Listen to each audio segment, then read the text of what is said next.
Dari mana? Warga sini, Pak. Warga sini. Ini kepala lingkungan RW. Ya, tahu ini Bapak RW. Ya, itu. Siapa yang memang ganggu ibadah? Ada hukumnya kan? Maksudnya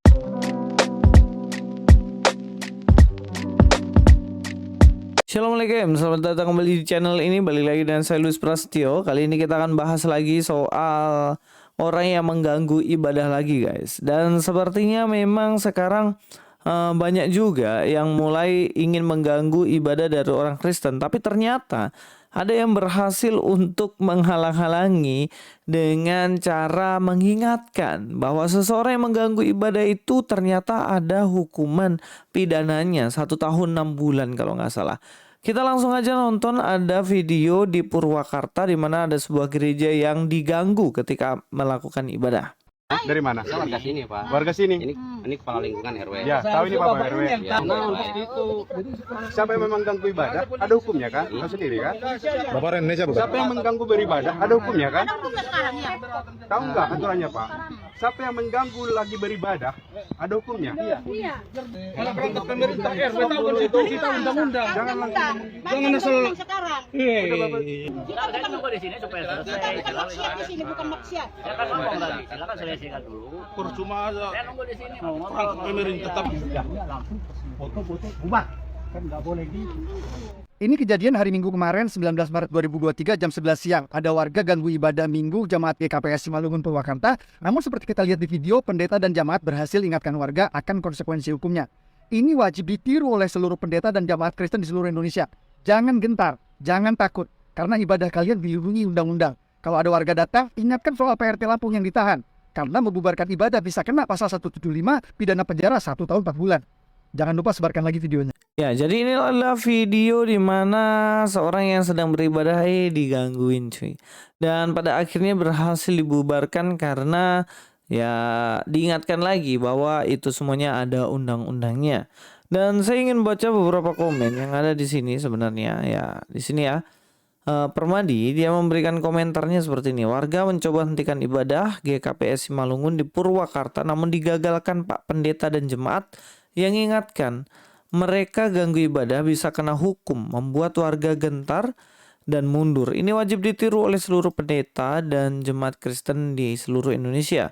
Jangan takut ibadah, kalian dilindungi undang-undang. Kalau ada warga datang, ingatkan soal Pak RT di Lampung yang ditahan. Jadi ini ya, kejadiannya baru ya guys ya, 19 Maret 2023. Dan kalau kita lihat sini ya, kenapa ya mereka ini takut banget kalau melihat umat lain lagi beribadah. Katanya kaum ini orang yang beriman tinggi, masa melihat umat lain beribadah bikin iman kalian goyah. Dan masih banyak lagi. Bapak ibu kalian kan mau bulan Ramadan, habis itu juga lebaran. Coba deh fokus aja ke hubungan kalian dengan Tuhan. Dan masih banyak lagi. Masih banyak lagi, silakan kalian baca sendiri. Tapi memang ternyata setelah saya cek-cek, undang-undangnya tuh ada guys. Nah seperti ini ya. Undang-undangnya saya coba akan membacakannya dalam pasal 175 KUHP, Kitab Undang-Undang Hukum Pidana, dikatakan pasal 175 KUHP, buku kedua tentang kejahatan bab 5, ini dikatakan seperti ini. Barang siapa dengan kekerasan atau ancaman kekerasan merintangi pertemuan keagamaan yang bersifat umum dan diizinkan, atau upacara keagamaan yang diizinkan, atau upacara penguburan jenazah, diancam dengan pidana penjara paling lama 1 tahun 4 bulan. Oh, 1 tahun 4 bulan guys. Tadi saya bilang 1 tahun 6 bulan, ternyata 1 tahun 4 bulan. Dan ini adalah satu hukuman yang saya rasa ini bisa melindungi seseorang yang beribadah. Dan ini bagus juga sih. Artinya bahwa ketika ada orang ibadah ya mbok yo ngapain diganggu, mbok yo didukung gitu kan. Bahkan tadi sempat nyeletuk ada seorang ibu bilang kami bukan berbuat maksiat. Ya benar, orang beribadah itu kan bukan berbuat maksiat. Lah kalau ujung-ujungnya harus dihalang-halangi, diganggu, dan harus mereka itu diancam-ancam supaya mereka nggak beribadah kan aneh. Bukannya harusnya didukung supaya Indonesia ini damai dan tertib. kutip gitu. Ya mudah-mudahan ini bisa dipakai pelajaran untuk gereja-gereja yang lain supaya ketika nanti ada kasus demikian ya kita ingatin aja KUHP yang tadi 175 yang intinya bagaimana orang yang mengganggu ibadah itu 1 tahun 4 bulan penjaranya, dan itu ya lumayan juga ya kalau sampai terjadi dengan kita. Sampai ketemu di video selanjutnya. Luis Prasetyo di sini. God be with you. Terus dituduh Ustadz Kainama pembohong. Bagaimana ceritanya? Kok bisa pembohong gitu?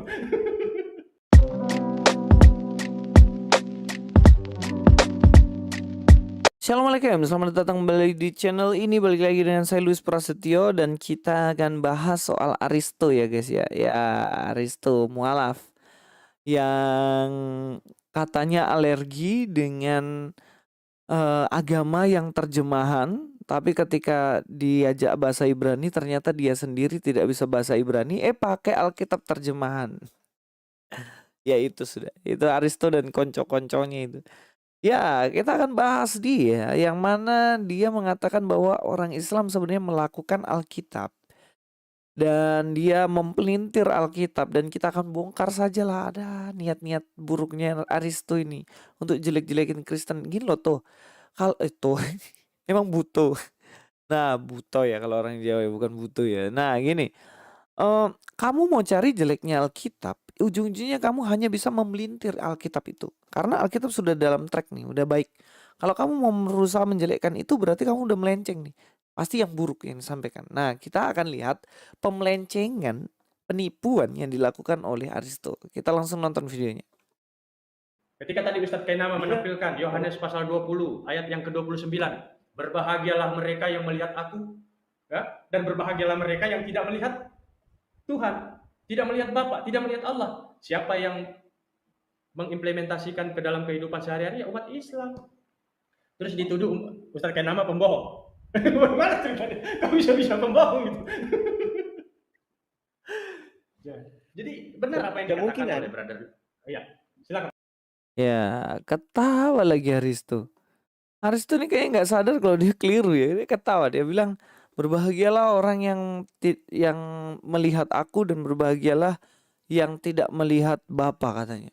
Dan dia ketawa karena bangga katanya orang Islam yang menerapkannya. Yo, ayat itu nggak bilang gitu tuh.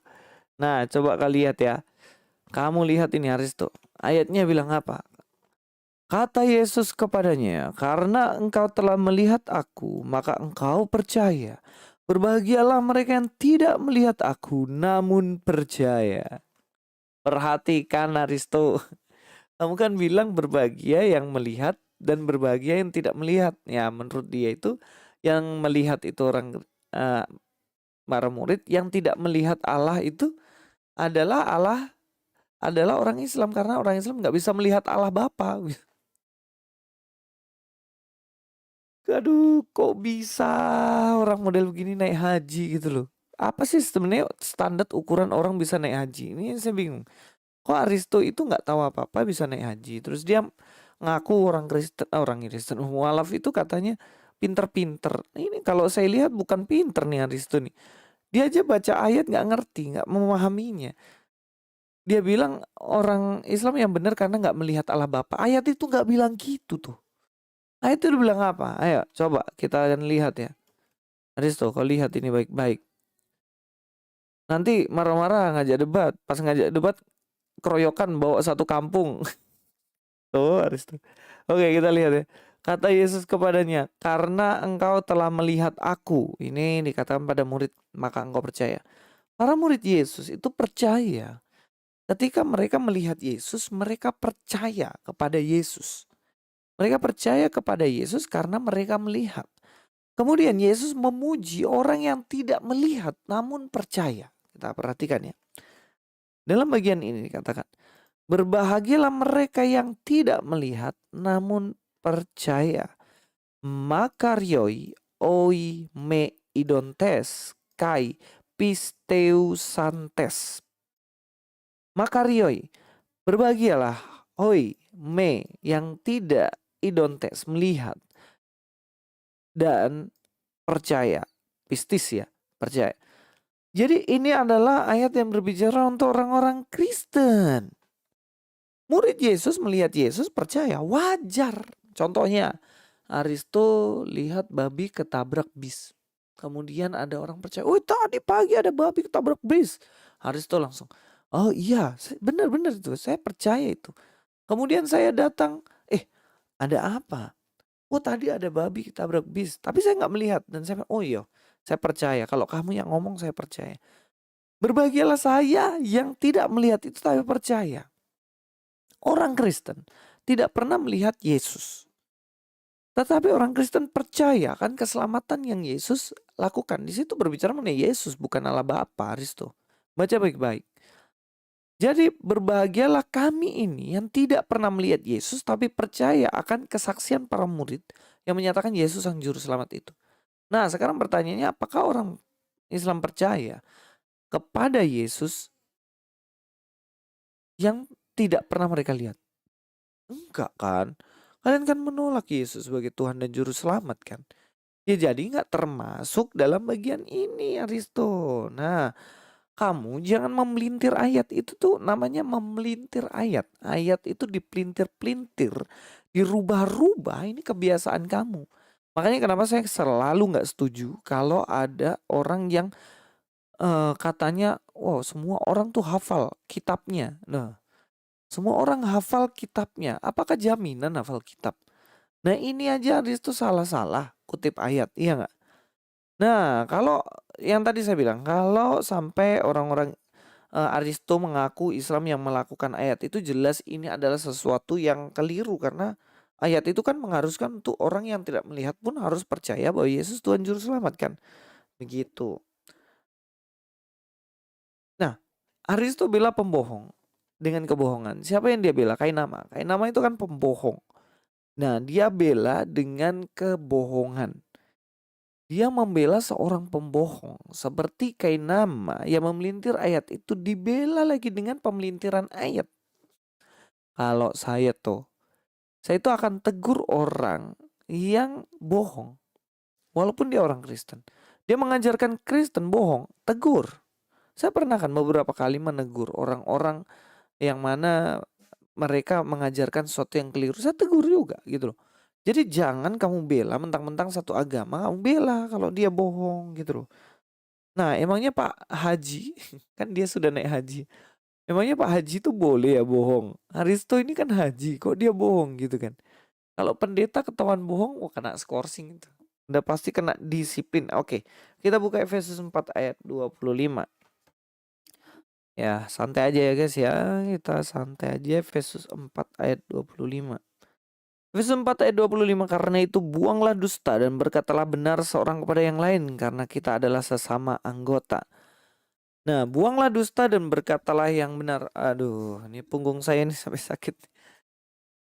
Ini syuting banyak banget video ini, jadi udah sakit ini punggung. Oke, dikatakan di situ, buanglah dusta dan berkatalah yang benar. Nah kita ini harus membuang dusta, nggak boleh berdusta. Berdusta itu nggak boleh, itu harus dibuang. Karena kita ini kan ya sesama manusia, kita nggak boleh saling membohongi. Ya sesama antar makhluk ciptaan juga nggak boleh bohong kan. Masa kita boleh bohong kepada yang lain, kan nggak boleh juga. Tapi di sini jelas ya, buanglah dusta. Jadi Aristo jangan berdusta dengan mengatakan ayat ini berbicara seperti ini, padahal enggak. Nah kita akan lihat lagi dalam kitab Kejadian. Kejadian pasal yang ketiga ayat 4-5. Kejadian pasal 3 ayat 4-5. Dikatakan, tetapi ular itu berkata kepada perempuan itu, sekali-kali kamu tidak akan mati. Tetapi Allah mengetahui bahwa pada waktu itu kamu makannya, matamu akan terbuka dan kamu akan menjadi seperti Allah, tahu tentang yang baik dan yang jahat. Nah, ternyata di sini ular itu dia membohongi Hawa supaya Hawa jatuh dalam dosa. Jadi pembohongan semacam ini adalah satu kebiasaan dan tindakan dari iblis yang pada waktu itu jelas menyamar menjadi ular gitu kan.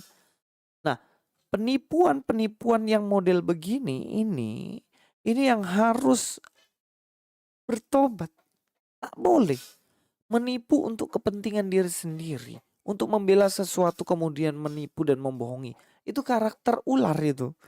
Ular. Nah, kalau katanya si siapa ini Agustan, ular tidak mungkin menjadi merpati. Waduh, bos, tenang aja, masih ada kesempatan untuk bertobat. Sekalipun kamu bohong, kamu masih bisa berubah tuh.